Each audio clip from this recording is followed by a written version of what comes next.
হরে কৃষ্ণ। শুধু গৌর ভক্তবৃন্দ, আজকে আমাদের শ্রী শ্রী হরে কৃষ্ণ মন্দিরে সাফাই অভিযান। তো আজকে আমরা এখানে একটা ভগবানের সেবার জন্য বৃক্ষরোপণ করেছি।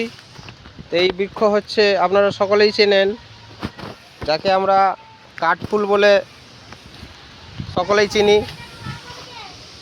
এবং আমাদের এই হরে কৃষ্ণ মন্দির যা দেখতে পাচ্ছেন, চারিদিকেই প্রাকৃতিক পরিবেশে প্রচুর গাছপালা হয়েছে।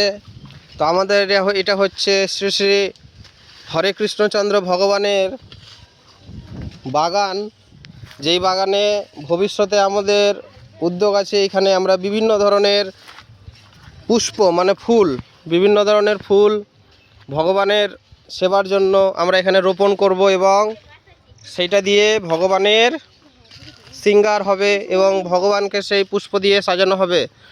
তো আমাদের এখানকার ছোট ছোট ভক্তরা ওনারা সাহায্য করছেন, দেখতে পাচ্ছেন। আল্লাদিনীর দেবীর আন্ডারে ওনারা সেবা করছেন।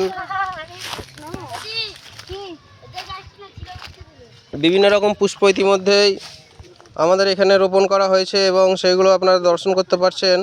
এগুলো যখন আস্তে আস্তে বড় হবে তখন সেই পুষ্প দিয়ে ভগবানের সেবা হবে। ইতিমধ্যে লঙ্কা চারা অনেকটাই বড় হয়েছে, দেখতে পাচ্ছেন। এখানে লঙ্কার ফুল হয়েছে, লঙ্কা হয়েছে তো আমাদের। এই যে ভগবানের লঙ্কা, এই যে ভগবানের জন্য লঙ্কা হয়ে গিয়েছে।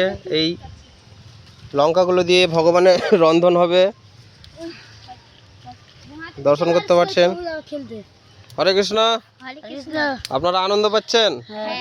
হরি বল, হরি বল, হরে কৃষ্ণ বলে দেন। হ্যাঁ, এই যে আমরা এখানে তুলসী মহারানী রোপণ করেছি, যা অনেকটাই বড় হয়েছে ভগবানের সেবার জন্য। পেঁপে গাছ রোপণ করেছি, সেই পেঁপে গাছ থেকে ফুল এসছে। কিছুদিনের মধ্যেই ভগবানের উদ্দেশ্যে সেই পেঁপে চলে যাবে। হরে কৃষ্ণ। তো আজকের হরে কৃষ্ণ মন্দিরের বাগান যাত্রার ভিডিও এখন পর্যন্ত এখানেই রইল। পরবর্তীতে আমরা যখন আরও সুন্দর সুন্দর বৃক্ষরোপণ করব, তা আপনাদেরকে অবশ্যই দর্শন করাবো। এবং আমাদের এই হরে কৃষ্ণ মন্দির যা আর কিছুদিন পর এক উৎসব হবে এখানটায়, ঝুলন যাত্রা মহোৎসব। তো আপনারা সকলেই সেই উৎসবে আসবেন এবং আনন্দ করবেন। হরে কৃষ্ণ কৃষ্ণ কৃষ্ণ হরে হরে, হরে রাম রাম রাম হরে হরে। জয় জয় হরে কৃষ্ণচন্দ্র ভগবান কি জয়।